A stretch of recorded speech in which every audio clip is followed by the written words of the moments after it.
오늘 누가복음 강의 19째 시간입니다. 누가복음은 총 24장으로 이렇게 구성되어 있는데 그 중에 한 4분의 1 정도를 지금까지 이제 살펴봤습니다. 목사가 왜 계속해서 누가복음만 하나 이렇게 의아해 하시는 그런 분들이 좀 있는 것 같아요. 제가 여러분에게 이 누가복음 강해를 꾸준히 하는 것은 단 한 가지 이유가 있기 때문입니다. 그것은 뭐냐? 예수님의 마음을 이해하시라는 거예요. 예수님이 마음을 이해해야 그래야 좋은 그리스도인이 될 수 있어요. 그러니까 저와 여러분이 그리스도인이라 이렇게 호칭을 받잖아요. 그렇지 않습니까? 그럼 뭐예요? 그리스도를 닮는 사람이다 그런 뜻이에요. 그럼 그리스도를 닮으려면 하나님이신 그 아들, 그 하나님 이 땅에 오셔서 그 예수님이 이 땅에서 하나님의 마음을 어떻게 드러내 보여주셨는가, 무엇이 하나님의 마음이고 하나님의 뜻인가, 이걸 저와 여러분이 잘 알아야 그래야 하나님을 기쁘게 하는 그러한 성도가 될 수 있어요. 예수님께서 누가복음 4장 18절에 기록된 대로 이 땅에 영이 가난한 사람들, 하나님의 뜻대로 살고자 하는 그런 사람들, 이 사람들에게 복음을 선포해서 그 사람들을 죄와 사망의 권세에서 구원해 내시기 위해서 이 땅에 오셨다. 성경이 그렇게 이야기하고 있습니다. 그래서 예수님 오시기 전에 약 4,000년의 역사가 있었는데 이 구약 시대를 예수님이 이제 폐하시고 새롭게 신약이라고 하는 그런 시대를 예수님이 세우십니다.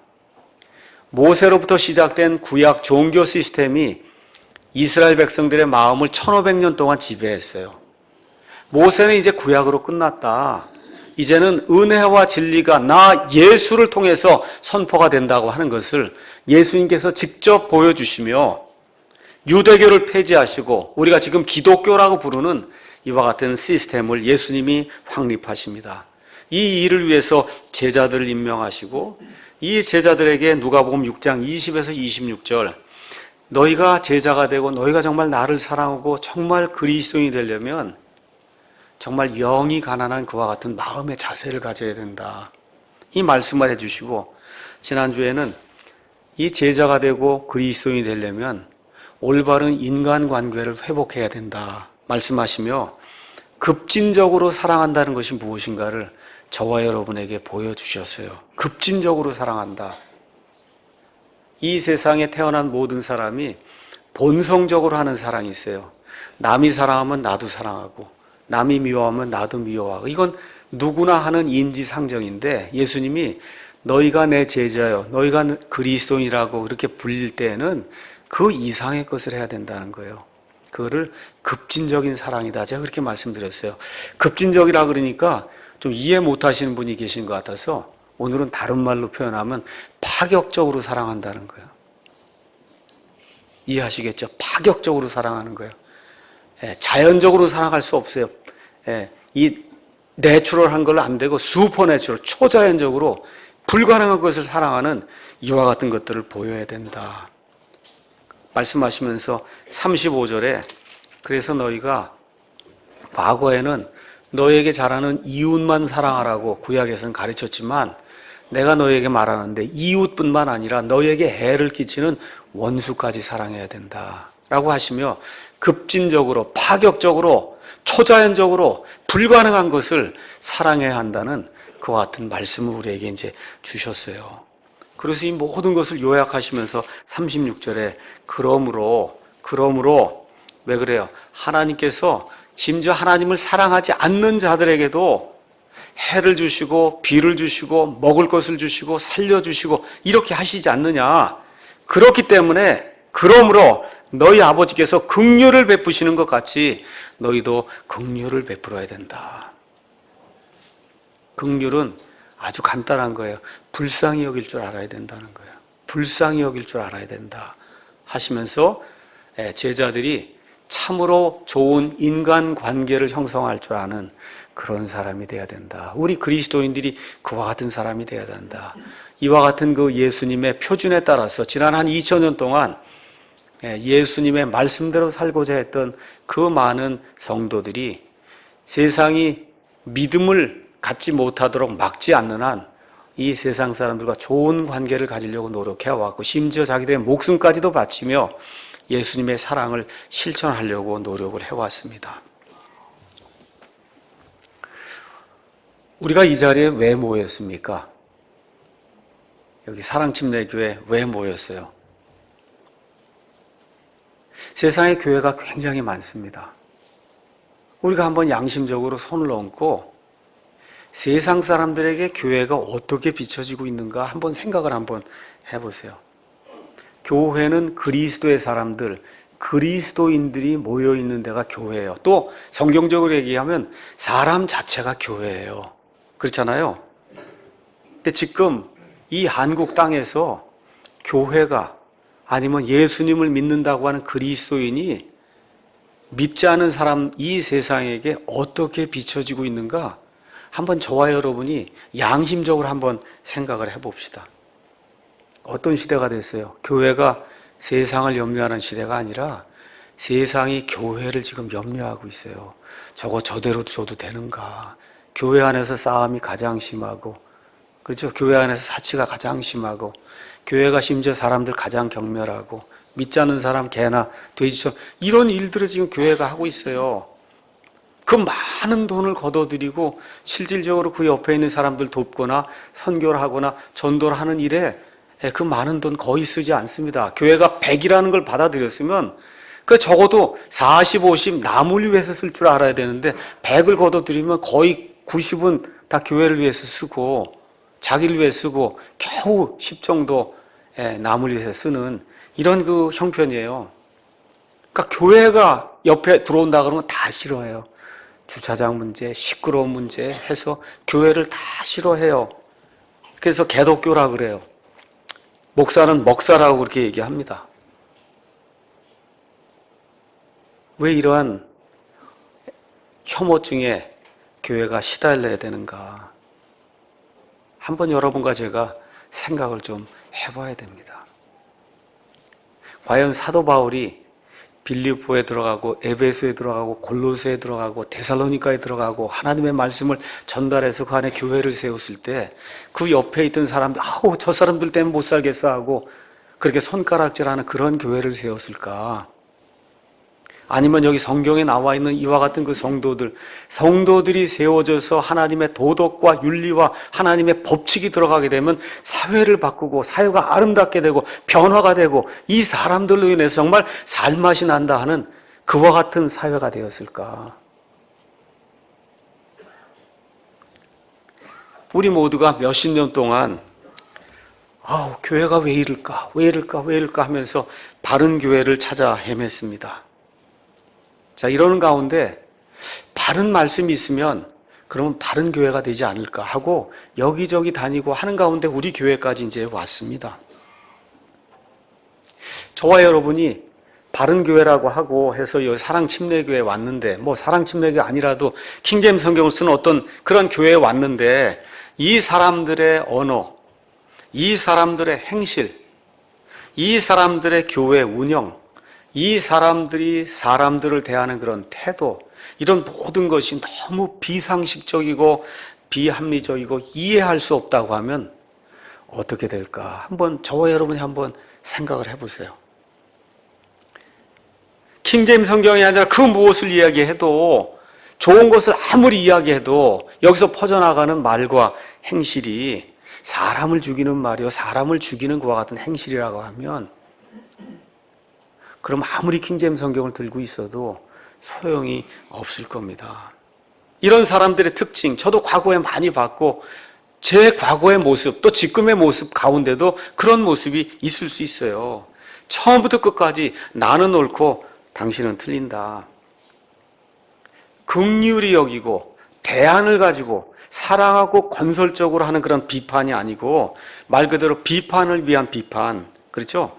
이런 것으로 가득 교회가 넘치게 되고 가정에 그런 사람이 넘치게 되면 그러면 가정과 교회 또 그런 사람들이 넘치는 국가는 멸망할 수밖에 없습니다. 그래서 저는 바른 교회 좋은 말이에요. 근데 바른 교회가 되려면 좋은 교회가 돼야 된다. 이런 말씀을 좀 드리고 싶어요. 너무 쉬운 얘기예요. 바른 교회는 좋은 교회다. 그럼 좋은 교회는 누가 만들까요? 좋은 사람이 만드는 거예요. 여기 사랑침례교회가 좋은 교회, 바른 교회가 되려면 저를 비롯해서 여기 사랑침례교회 지금 앉아 계신 우리 성도님들이 좋은 사람이 돼야, 그래야 좋은 교회가 되는 거예요. 맞지 않습니까? 예. 예수님께서 우리를 택하신 이유, 우리를 성도로 불러주신 이유 중에 하나는 좋은 사람이 되라는 거예요. 좋은 사람, 제가 뭘 얘기하는 거예요? 좋은 성품의 사람이 되라는 겁니다. 좋은 성품의 사람. 이런 좋은 성품의 사람이 이 교회 안에 넘치게 될 때 이 교회가 좋은 교회가 되고 이 교회가 바른 교회가 될 수 있다. 저는 그렇게 확신을 합니다. 그래서 이 좋은 사람들이 넘쳐나야 본인도 기쁘고 가정도 기쁘고 교회도 기쁘고 국가도 기쁘고 해서 사회가 변화가 될 수 있지 않겠는가. 그래서 오늘은 누가복음 6장 37절에서 42절 말씀을 가지고 좋은 사람 되기라는 그런 제목으로 여러분에게 예수님의 그 심정을 한번 전달을 해보려고 합니다. 먼저 좋은 사람의 특징이 37절, 38절에 나와 있습니다. 예수님이 원하시는 좋은 사람, 어떤 사람이냐? 판단하지 말라. 그리하면 너희가 판단을 받지 아니할까? 판단하지 말라는 거예요. 정죄하지 말라. 그리하면 너희가 정죄를 받지 않는다. 좋은 사람이 되려면 정죄하면 안 되겠구나. 용서하라. 그리하면 너희가 용서를 해야 되는구나. 마지막으로 주라. 줄 아는 사람이 돼야 되는구나. 베풀 줄 아는 사람이 돼야 되는구나. 그리하면 너에게 줄 것이니 곧 후이 되어 누르고 함께 흔들고 넘치게 사람들이 너희 품에 안겨주리라. 너희가 잴 때 쓰는 바로 그 척도, 비판하고 판단하고 정죄하는 그와 같은 그 척도, 그 자로 너희가 다시 평가를 받으리라 하시니라. 이렇게 이제 기록이 되어 있습니다. 자, 예수님께서 이 말씀을 주시기 전에 36절 말씀을 주셨어요. 하늘에 계시는 너희 아버지께서 사람들을 불쌍히 여기고 긍휼히 여기시는 것처럼 너희도 불쌍히 여기고 긍휼히 여겨야 된다. 그러고 나선 곧바로 긍휼히 여길 줄 아는 그러한 사람의 특징을 서너 가지로 예수님이 요약을 해서 우리에게 말씀해 주세요. 첫째, 판단하지 않는다. 정죄하지 않는다. 둘째, 용서할 줄 안다. 셋째, 베풀 줄 안다. 이렇게 지금 돼 있어요. 자, 판단한다고 하는 말, 판단하지 않는다고 하는 말, 이 말을 다른 말로 바꾸면 인정할 줄 안다, 아니면 수용할 줄 안다. 그러니까 남을 인정하고 수용할 줄 알아야 된다. 예수님이 그렇게 이야기하시는 거예요. 인정하고 수용을 해라. 자, 37절 판단하지 말라. 그리하면 너희가 판단을 받지 아니할 것이요. 이게 개역 성경에는 비판을 받지 아니하려거든 비판하지 말라. 이렇게 번역이 되어 있습니다. 그래서 37절 말씀은 성경에 나와 있는 많은 말씀들 가운데 심지어 믿지 않는 사람들도 많이 인용하는 그런 말씀이에요. 믿지 않는 사람이 뭘 잘못합니다. 그래서 이건 잘못됐다고 얘기하면 성경에 비판하지 말라고 돼 있지 않느냐. 예수님도 그랬는데 왜 비판하냐. 교회 안에서도 마찬가지예요. 성도가 잘못 나갑니다. 이건 아니에요. 이게 교리적으로 품행면에서 아니에요. 목사나 아니면 리더나 옆에 있는 성도들과 형제님 자매님 그거 아닙니다. 그렇게 얘기하면 예수님이 비판하지 말라 그랬는데 왜 참견하느냐. 이렇게 할 때 세상 사람들이나 아니면 성도들이 가장 많이 사용하는 성경 말씀이 누가복음 6장 37절 말씀입니다. 자, 그럼 저와 여러분이 한번 생각해 봐야 돼요. 성도들은 판단해서는 안 되는가? 여기 있는 말씀을 앞뒤 문맥 고려하지 않고 그냥 그 말씀 그대로 읽으시면 절대 판단해서 안 되는 거예요. 그렇죠? 정말 예수님이 절대 판단하지 말라고 그러셨는가? 우리가 한번 생각을 해봐야 돼요. 우리가 어떻게 사나 한번 생각해 보세요.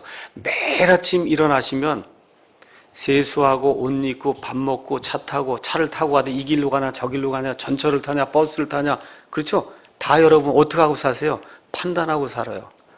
아침에 일어나서부터 잠자리에 들 때까지 오늘 밥을 뭐를 먹고 그렇죠? 젓갈은 어떤 걸 다 판단하는 거예요. 다 판단하는 겁니다. 그렇죠? 자, 또 어떻게 해요? 일하고 또 어떤 사람을 하고 결혼해야 되겠다. 어떻게 해요? 판단해서 하는 거예요. 어떤 직장을 가야 되겠다. 어떻게 해요? 판단해서 하는 거예요. 어느 학교를 가야 되겠다. 판단해서 하는 거예요. 어느 교회를 가야 되겠다. 판단해서 하는 거예요. 이런 판단이 잘못되면 그럼 그 사람의 인생은 망가지고 말아요.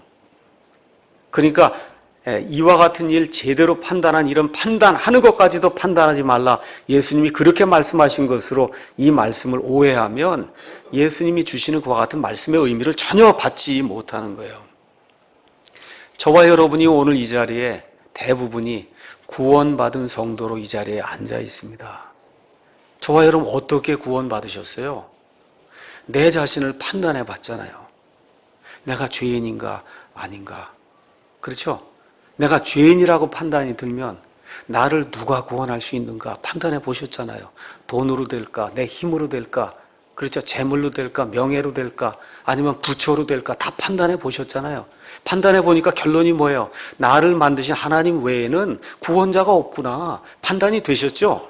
그렇지 않습니까? 그렇게 판단이 돼서 오직 그 구원자 예수님만 제가 믿겠습니다 하고 여러분이 판단하셔서 그 판단에 따라 저와 여러분 지금 구원받은 상태로 이 자리에 나와 있는 거예요. 맞습니까?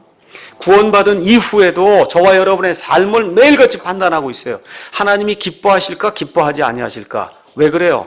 구원받은 성도도 그리스도의 심판석, 심판이란 말도 판단한다. 그리스도께서 판단하시는 그와 같은 자리가 있는데 그 자리에 구원받은 성도들도 서서 우리 몸에 행한 좋은 것이든 나쁜 것이든 우리 몸에 행한 그와 같은 일에 대해 저와 여러분이 판단을 받기 때문에 구원받은 이후에도 매일매일의 삶, 순간순간의 삶을 저와 여러분 지금 판단하며 살고, 이게 판단하지 않고 살면 나중에 주님 앞에 설 때에도 책망을 받고 아무 보상도 받지 못한다고 성경이 우리에게 분명히 이야기를 하고 있습니다.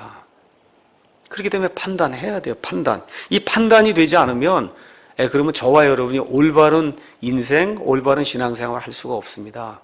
심지어 우리 예수님도 뭐라고 말씀하시냐? 43절에서 44절 가서 보니까 좋은 나무가 변질된 열매를 맺지 아니하며 변질된 열매가 좋은 열매를 맺지 아니하느니라. 모든 나무는 그것의 열매로 안하니 사람들이 가시나무에서 무화과를 또는 가시떨기나무에서 포도를 거두지 못하느니라. 뭐예요? 판단할 수 있다는 거예요. 그렇잖아요. 판단해. 그 사람이 정말 성도냐 성도가 아니냐. 그렇죠? 하나님 기쁘게 하냐 기쁘게 하냐, 이건 너희가 그 열매를 보면 판단해서 알 수 있지 않아. 예수님이 분명히 바로 그 다음에 판단하라고 이야기하십니다.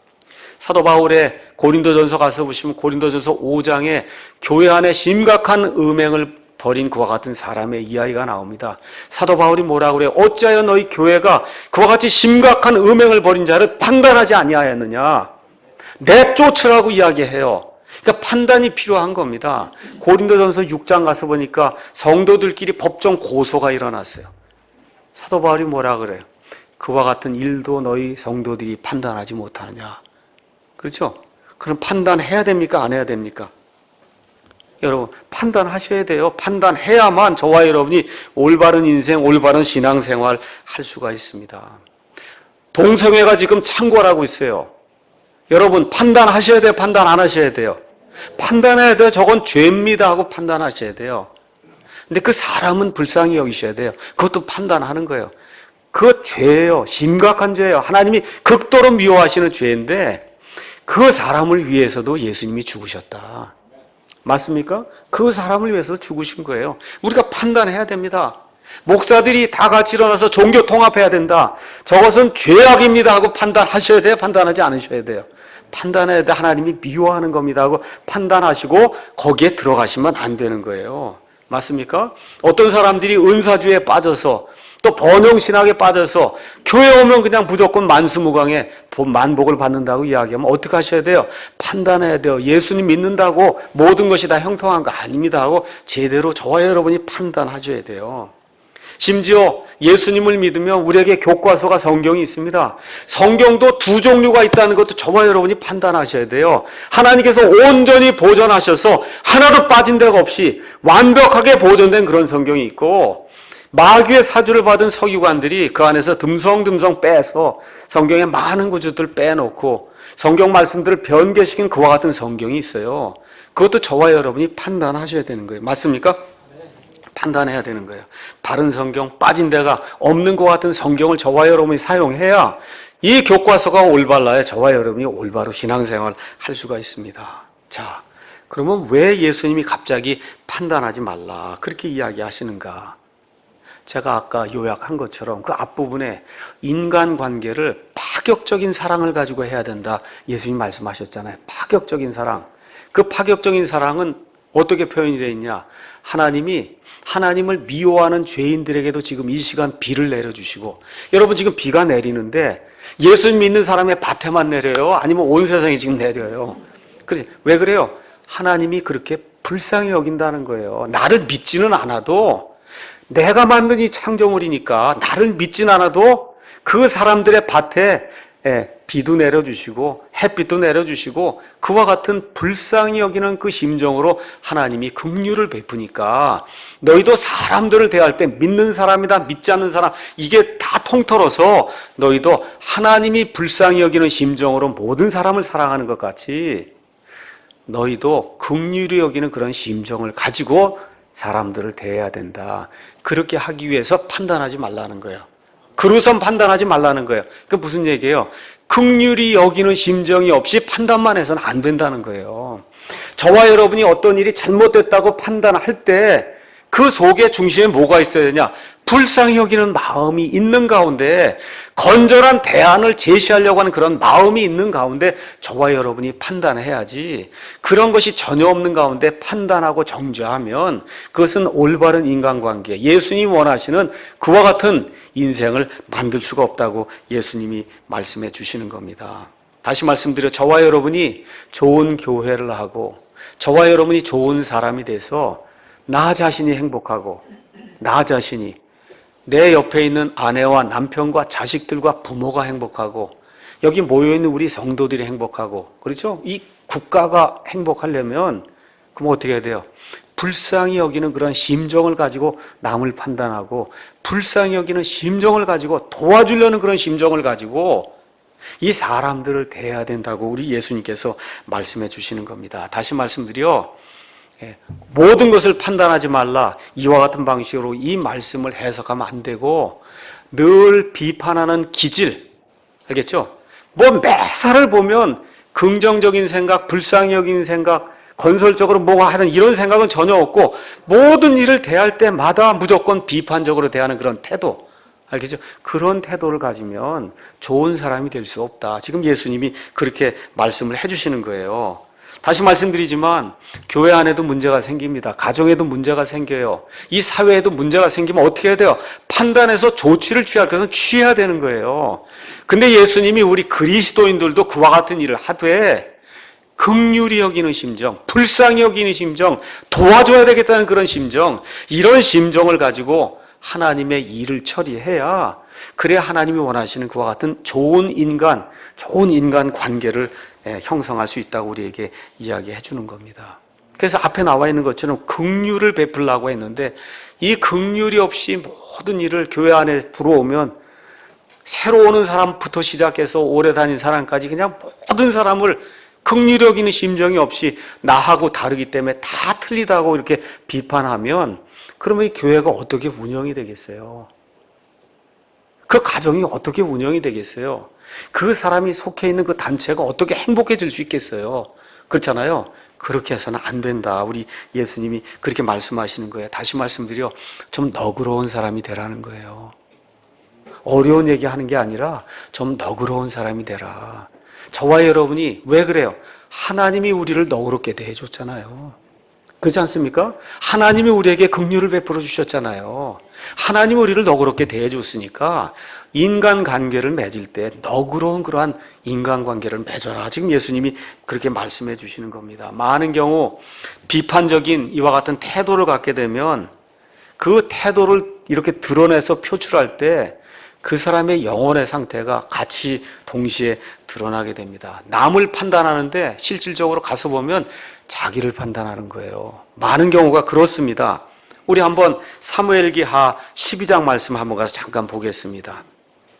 여러분이 잘 아시는 것처럼 다윗이 밧세바와 음행을 벌이고 그 일을 덮기 위해서 밧세바의 남편 우리아를 전쟁터에 가장 적의 공격이 심한 것과 같은 장소로 보내서 그 사람을 죽였어요. 그렇죠? 이 심각한 일이 하나님 보시기에 너무 사악하니까 하나님께서 할 수 없으셔서 누구를 보내냐? 다윗이 가장 사랑하는 친구가 나단이에요. 나단 대언자를 보냈어요. 나단 대언자. 그렇죠? 그래서 나단이 와서 자기가 가장 사랑하는 다윗 이 왕이 자기 친구인데 하나님이 보내니까 어쩔 수 없이 하나님의 말씀을 지금 전달하는 겁니다. 어떤 마을에 두 사람이 있었습니다. 한 사람 굉장히 부자예요. 양도 많고 소도 많고 염소도 많고 굉장히 부자고, 한 사람 굉장히 가난해서 그 사람에게는 암양, 어린 암양 하나뿐이 없었는데 뭐 짐승도 없고 아무것도 없으니까 그 어린 암양을 마치 자기 딸처럼 그렇게 귀중하게 그렇게 키웠습니다. 근데 어느 날 이 부자에게 손님이 찾아왔어요. 그 손님이 찾아왔으면 자기의 양떼, 소떼가, 염소떼가 많으면 거기서 한 마리 잡아갖고 그래서 이걸 대접하면 좋은데, 글쎄 그 가난한 사람에게 가서 그 가난한 사람이 자기의 친딸처럼 여기는 그 어린 얌양을 뺏어다가 그 어린 얌양을 죽여서 그래갖고 잔치를 차렸습니다 하고 나단이 보고를 했어요. 그랬더니 거기 가서 뭐라고 기록이 되어 있습니까? 7절에 다윗의 분노가 그 사람을 향해 크게 타오르매 그가 나단에게 이르되 주께서 살아계심을 두고 맹세하노니 이 일을 행한 그 사람은 반드시 죽일지니라. 그가 불쌍히 여기지 아니하고 이 일을 행하였으므로 그 어린 양을 4배나 갚아줘야 하리라. 뭐라 그래? 자기 입으로 불쌍히 여기지 않았다고 얘기를 하는데, 그랬더니 나단이 곧바로 받아쳐서 뭐라고 얘기해요? 나단이 다윗에게 이르되 왕이 바로 그 사람입니다. 저와 여러분이 이와 같은 시각으로 사람을 대하면 안 된다는 거죠. 하나님께서 다윗을 사랑하셔서 많은 아내와 많은 재물과 부귀와 명예와 영토를 다 주셔서 부족할 것이 없었어요. 그렇잖아요. 이런 가운데 욕심을 내고 탐욕을 내고 그 자기에게 가까운 그런 이 자기 장수잖아요. 그 부하의 그 아내를 탐하고 결국은 그 일을 감추기 위해서 그 부하를 죽이고 이 음행하는 그런 일, 그걸 하고도 이와 같은 일이 이렇게 나오게 될 때 그걸 자기의 일로 보지 않고 어떻게 해요? 이런 나쁜 놈이 있냐 하고 남을 비판하는 그와 같은 일을 할 때 나단 대언자가 그게 바로 당신입니다. 우리 교회 안에 또 우리 가정 안에 우리 사회 안에 우리 그리스도인들이 혹시 지금 여기 나와 있는 이 다윗과 같이 이와 같은 시각으로 사람들을 대하는 것은 아닌가. 실질적으로는 저와 여러분에게 더 많은 어려움이 있고 문제가 있음에도 불구하고 남들의 조그마한 이런 것들이 자꾸 이렇게 크게 보이고 내 것은 하나도 안 보이고 하는 이런 상태가 되면 그러면 문제가 생긴다는 거예요. 그래서 통계적으로 가서 보니까 욕심 많은 사람이 다른 사람 보고 욕심 많다 그런다 그래요. 야망이 큰 사람이 저 사람 저렇게 야망이 있고 그렇게 이야기한다는 거예요. 거짓말을 많이 하는 사람이 다른 사람이 오만한 거짓말을 하면 저 사람 크게 거짓말을 했다고 그렇게 이야기한다는 겁니다. 이 비판하는 그와 같은 그 태도, 이게 문제가 돼요. 왜 그러냐? 전염병처럼 옮습니다. 쉽게 전염이 돼요. 그러니까 다시 말씀드려, 이 교회 안에 자꾸 모든 걸 매사를 부정적으로 불쌍히 여기지 않고 건설적인 대안 없이 모든 걸 자꾸 비판하는 그와 같은, 정죄하는 그와 같은 사람이 하나 둘 생기기 시작하면 이 교회에 점점 그와 같은 일이 퍼져나간다는 거예요. 제가 말씀을 상고하고 말씀을 연구할 때 가장 크게 은혜를 받는 그런 목사님 중에 한 분이 피터 워크맨이라고 하는 미국의 아주 유명한 그런 목사님이 있어요. 아마 지금 연세가 한 93세나 94세쯤 됐어요. 성경을 한 150번은 읽고 말 그대로 그냥 성경이나 이 모든 게 너무너무 박식해서 그분하고 이렇게 해서 이 논쟁을 하거나 이게 토론을 하면 당할 사람이 없어요. 너무 많은 글도 쓰고 참 좋습니다. 근데 그분의 그 주석, 유명한 그 사람이가 주석을 많이 썼거든요. 그 주석을 이렇게 책이만큼 되면 주석의 3분의 1이 남 욕하는 거예요. 남을 욕하는 거예요. 저 사람 틀리고 못 틀리고 못 틀리고 못 틀리고. 이 책에 빠져갖고 이 책을 처음부터 끝까지 아무 생각 없이 처음부터 끝까지 수십 권을 읽으면 어떤 일이 생기냐? 그 사람이 남을 비판하는 사람이 돼요. 그대로 돼요. 워크맨하고 똑같이 그렇게 돼요. 제가 다시 한번 말씀드리지만 너무나 훌륭한 것이 많은 분이지만 뭐는 배우면 안 되냐? 책의 3분의 1을 남을 비판하는 그런 건 배우면 안 되는 거거든요. 그러니까 읽으셔도 좋아요. 말씀 보존학교에서 나온 그런 책을 읽으셔도 좋습니다. 다만 그런 것은 버리셔야 돼요. 나오면 어떻게 해야 돼? 빨리 넘어가야 돼요. 안 보고 넘어가고 성경 말씀 강의한 것만 봐야지. 누가 이렇고 저렇고 그거 하면 5년 지나면 그 사람이 그래요. 저거 저렇고 그렇게 변하는 것을 제 눈으로 몇 년 동안 보아왔습니다. 그럼 어떻게 돼요? 나만 옳고 다 틀린다 이렇게 되는 거거든요. 왜 그런 분이 3번이나 이혼을 하고 그렇잖아요. 그렇게 어려운 삶을 사는가도 생각을 해보셔야 되는데 그분을 아무 생각 없이 추종하다 보면 그분이 사도바울 것 같다 그래요. 이와 같이 세뇌가 되면 그러면 큰일 나는 거예요. 그러니까 제가 여러분에게 말씀드립니다.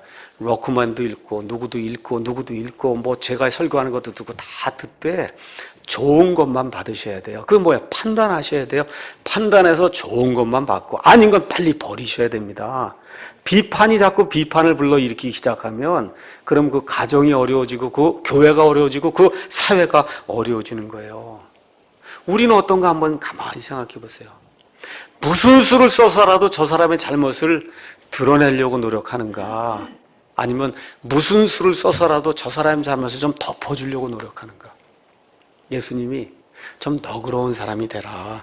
긍휼을 베풀 줄 알아야 된다. 저와 여러분이 아이들 키우잖아요. 아이들 여러분 긍휼을 베풀지 않고 아이들을 키우면 어떻게 돼? 애 나만하지 않습니다. 어떻게 애가 나만하겠어요? 요만한 애부터 시작해서 똥 오줌 싼다고 해갖고 그때부터 매를 들면 애가 어떻게 나만하겠어요? 저와 여러분이 부모의 심정을 가지고 어떻게 해요? 불쌍히 여기잖아요. 그 부모의 심정을 가져야 다른 사람들이 볼 때 정말 저 사람이 그리스도인이구나 그렇게 인정을 해준다는 거예요. 그래서 늘 비판하는 마음, 입만 열면 비판하는 말이 나오면 정말 내가 구원받은 사람인가? 정말 내가 그리스도의 마음을 소유한 그런 사람인가? 이런 걸 한번 생각을 해봐야 된다는 거죠. 이런 성품의 사람은 가정에서, 교회에서, 직장에서, 사회에서, 국가에서 환영을 못 받는 거예요. 이런 사람이들하고는 살기가 대단히 어려워요. 부부 생활이 안 됩니다. 교회 생활이 잘 안 돼요. 직장 생활이 잘 안 되는 거예요. 그래서 예수님께서 하늘에 계신 너희 아버지께서 심지어 죄인들까지 사랑하시며 긍휼을 베풀듯이 긍휼히 여기는 그런 심정을 가지고 판단도 하고 긍휼히 여기는 그런 심정을 가지고 사람을 대하라. 그렇게 이야기해 주시는 거예요. 그러면서 둘째 좋은 사람의 성품은 용서할 줄 아는 사람이다. 용서할 줄 아는 사람이다. 왜 그러냐? 또 이유가 간단해요. 하나님이 저와 여러분을 용서했기 때문에 용서할 줄 알아야 된다는 거예요. 제가 지금까지 인생을 사는 가운데 어려운 경우가 있어요. 어떤 사람하고 여기서 틀어지면 죽을 때까지 용서하는 사람이 있더라고요. 이게 참으로 어려운 거예요. 예수님께서 너희가 정말 나의 제자가 된다고 하면 용서할 줄 알아야 된다. 마태복음 6장 12절 거기 가서 보니까 우리가 주기도문이라고 하는데 우리가 보통 개역 성경식으로 이야기하면 너희가 너희의 죄들, 우리가 우리의 죄들을 우리에게 빚진 자들을 용서하면 하나님이 우리의 죄들, 빚진 것을 용서하신다. 이렇게 이제 기록이 돼 있어요. 이거에 따라 그렇게 믿는 분들도 있는데 교리적으로 그거 옳은 말이 아닙니다. 우리가 옆에 있는 형제들의 죄를 용서한다고 해서 우리의 죄가 용서되는 게 아니거든요. 그것은 왕국 시대에 왕국의 규범으로 하나님이 이렇게 주셨는데 저와 여러분이 거기서 배워야 될 말씀은 뭐냐?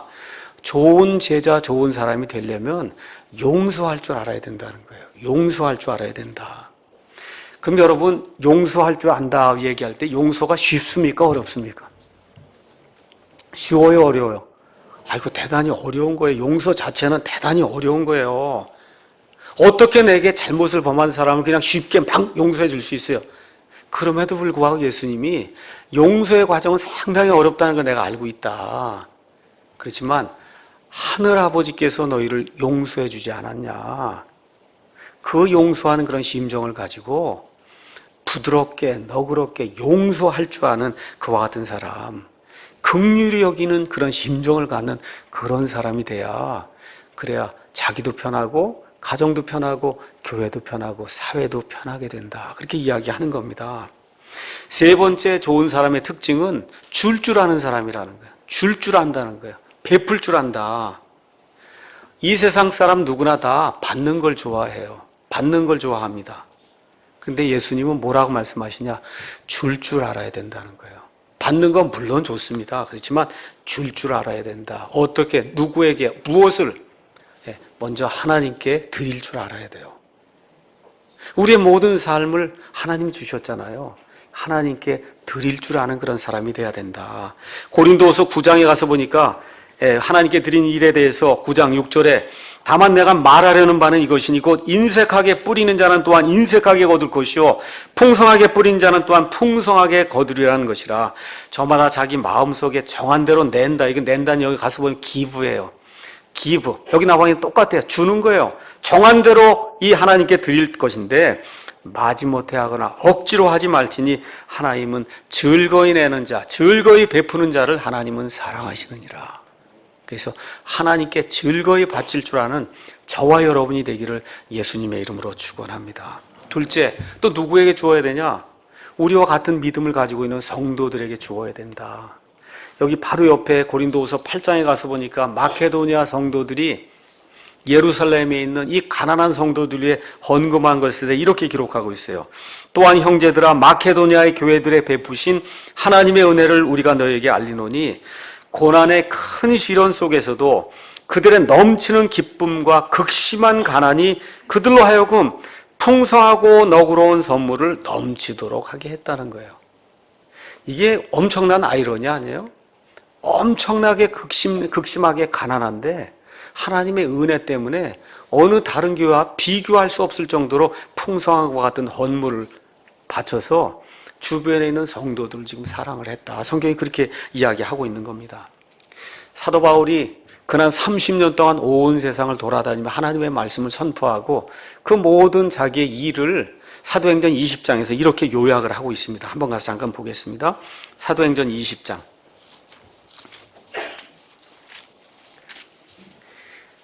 사도행전 20장 33절 거기 가서 보니까 바울이 자기의 그 사역을 요약하면서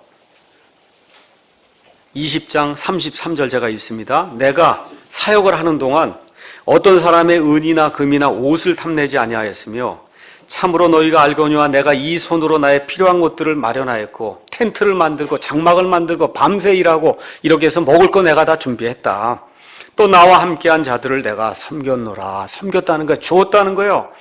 바울이 목회자로서 다니는 그런 모든 교회에서 사례비를 받고 정말 마땅히 사역자로서 그와 같은 선물을 받는 건 당연함에도 불구하고 남들을 섬기기 위해서 심지어 나를 섬기고 나와 함께 일하는 그런 사람들 섬기기 위해서 내 손으로 열심히 일을 했다. 35절 내가 너희에게 모든 것을 보여주되 곧 너희가 마땅히 이렇게 수고하여 약한 자들을 지원하고 약한 자들 지원하고 줘야 된다는 거예요. 지원하고 주 예수님께서 말씀하신 것 즉 주는 것이 받는 것보다 더 복되도다 하신 그분의 말씀을 기억하게 하였느니라. 헌금도 주고 말씀도 주고 섬김도 주고 줘야 되는 거예요. 줘야 복되다는 거예요. 여기 나와 있는 그 말씀 그대로 주는 것이 받는 것보다 복되다. 예수님이 좋은 성도, 좋은 그리스도인, 좋은 사람이 되려면 베풀 줄 알아야 된다는 거예요. 베풀 줄 알아야 된다. 이런 것이 우리에게 넘치게 될 때 너그러운 마음으로 대하고 그렇죠? 그 다음에 용서할 줄 알고 이게 남에게 베풀 줄 아는 그런 사람이 돼야 그 사람들이 너희를 보고 정말 그리스도인이라 하지 않겠느냐 그렇게 이야기하고 있는 겁니다. 그래서 곧 준다고 얘기하니까 자꾸 헌금을 바치라는 겁니다. 이렇게 생각하시면 안 돼요. 그거 이외에도 섬김도 줘야 되고 재능도 줘야 되고 시간도 줘야 되고 그렇죠? 헌신도 줘야 되고 여러 가지 것들 많이 줘야 됩니다. 이번 주에는 제가 중국에서 선교하고 있는 그 미국 선교사가 지금 한국에 왔다고 해서 연락이 왔기에 가서 만났습니다. 저희 교회에게 참 제가 감사드리는 것은 우리가 그렇게 미디어 선교 헌금 올해 같은 경우 한 1억을 이렇게 작정을 해서 어떻게 하는 거야? 다 퍼부어 주는 거잖아요, 사실. 일반 교회 같으면 지금 교회 빚이 20억인데 뭘 그런 걸 하냐고 하면 하나도 못 하는 거예요. 빚 갚는데 지금 다 쓰는 거예요.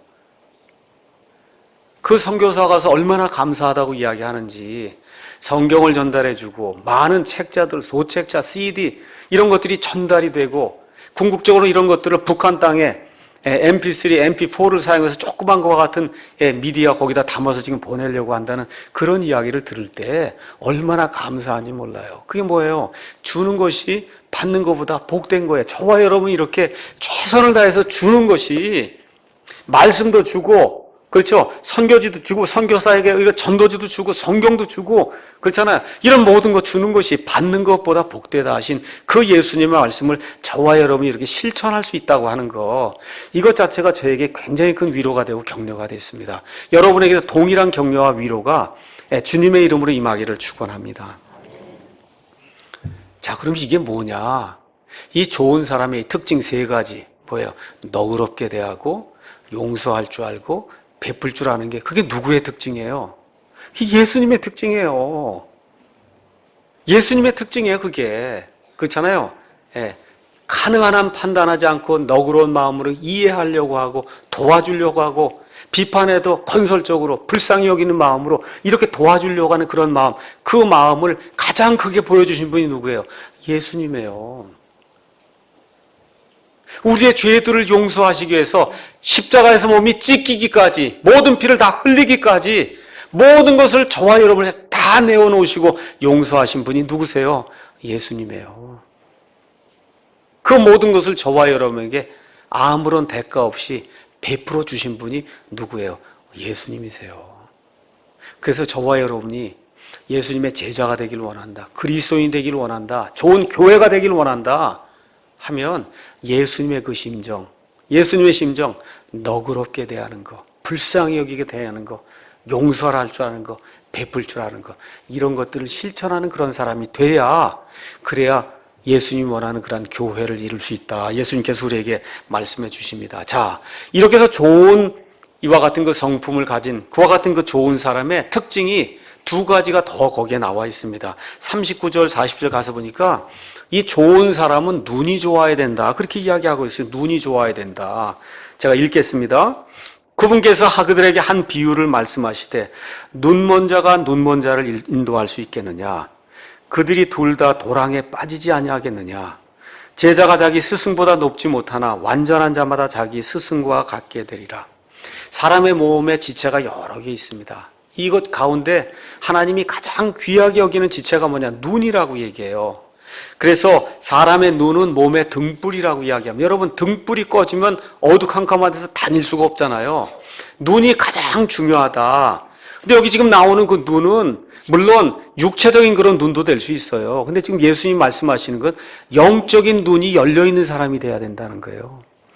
좋은 사람의 특징입니다. 영적인 눈이 열려 있어서 내가 눈이 닫혀 있으면 내가 이끄는 사람들 다 어디 도랑에 가서 다 빠지게 만든다는 겁니다. 영적으로 눈이 열려야 된다. 육적인 눈도 중요하지만 제자들의 영적인 눈이 열려야 그 제자들이 좋은 사람이 될 수 있다. 그렇게 이야기하는 겁니다. 바로 보지 않으면 다른 데로 빠지고 다른 데로 데려간다는 거예요. 영적인 눈이 제대로 열려야 좋은 성경과 나쁜 성경이 있다는 게 눈에 이렇게 보입니다.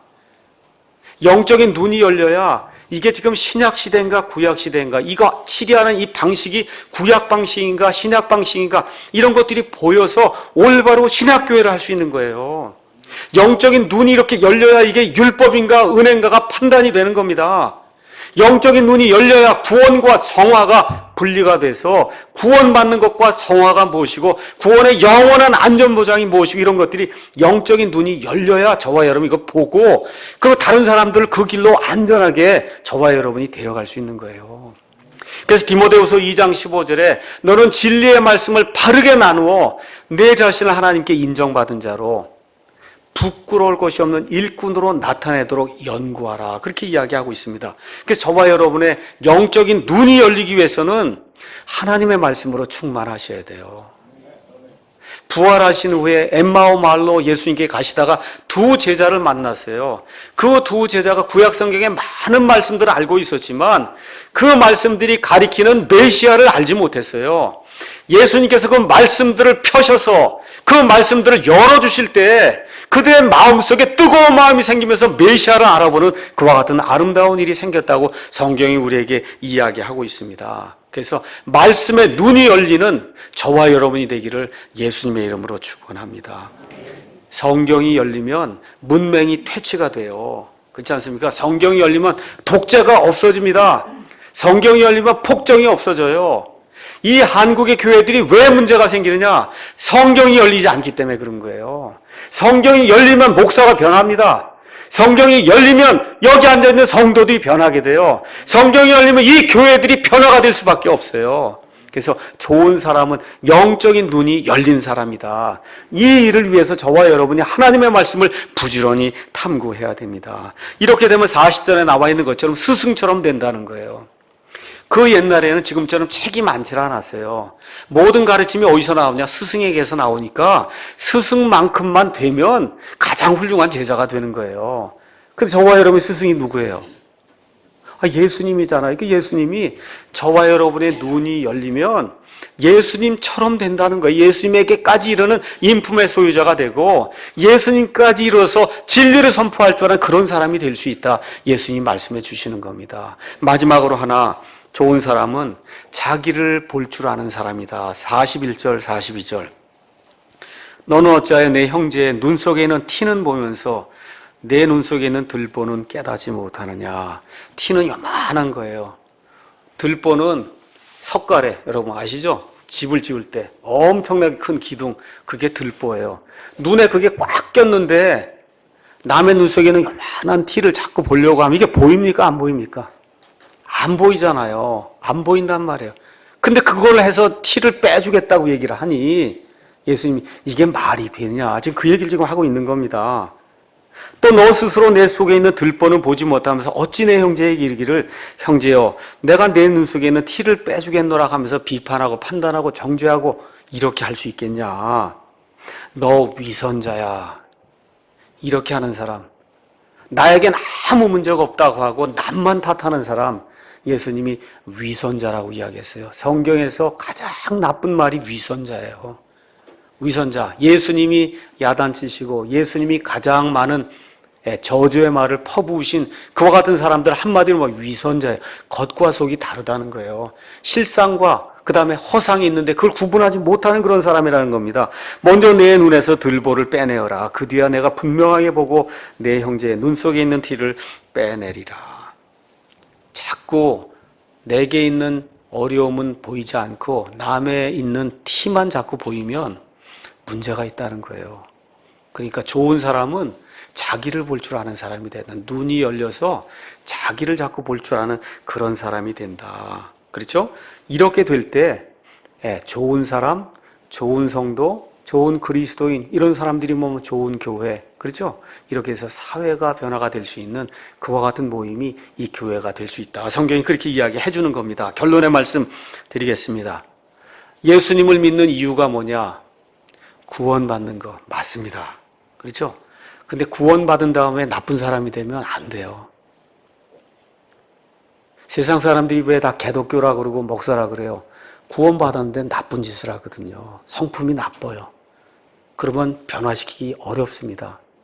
구원받는 건 맞아요. 구원받은 이후에 좋은 사람이 되셔야 돼요. 좋은 사람이 되셔야 된다. 좋은 남편, 좋은 아내, 좋은 자식, 좋은 부모, 좋은 목사, 좋은 성도, 좋은 교회, 좋은 사회, 좋은 국가가 되는 거예요. 그렇지 않습니까? 예. 이렇게 되라고 이야기하는 거예요.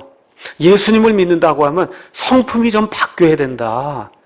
하늘에 계신 너희 아버지께서 죄 많은 너희를 불쌍히 여기고 구원해 주시지 않느냐. 심지어 믿지 않는 자들에게도 비를 주고 해를 주고 먹을 것을 주고 하지 않느냐.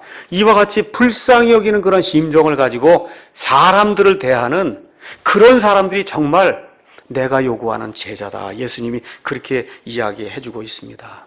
우리 사랑침례교회가 지난 한 7년 동안 크게 성장했어요. 크게 성장한 이유 중에 하나가 뭔지 아십니까? 우리 교회 여러 전도사님 비롯해서 여러 리더들이 있어요. 그 리더들이 좋은 사람들이에요. 긍휼히 여기고 베풀 줄 알고 용서할 줄 알고 정죄하지 않고. 제가 지금까지 많은 그런 교회를 거쳤어요. 특히 뭐 근본 독립 뭐 이런 거 외치는 그런 교회들 가면 힘들어요. 그냥 비판하고. 우리 교회는 지금까지 별로 그런 일이 없었어요. 우리 그 리더들이 긍휼히 여기는 그런 심정들을 가지고, 그리고 교회를 지금까지 이렇게 이끌어 왔기 때문에 우리 교회가 지금 여기까지 온 거예요. 감사드려야 됩니다. 그래서 오늘 이 시간 다시 한번 설교를 끝마치면서 내가 좀 좋은 사람이 한번 돼야 되겠구나. 예수님의 긍휼히 여기는 그런 심정을 갖는 그런 사람이 돼야 되겠구나. 이렇게 결심을 하며 이번 한 주간 가정생활하고 사회생활하면서 급진적인 사랑, 파격적인 사랑, 긍휼을 베풀 줄 아는 사랑, 이와 같은 사랑을 실천하는 저와 여러분이 되기를 예수님의 이름으로 축원합니다. 기도하겠습니다.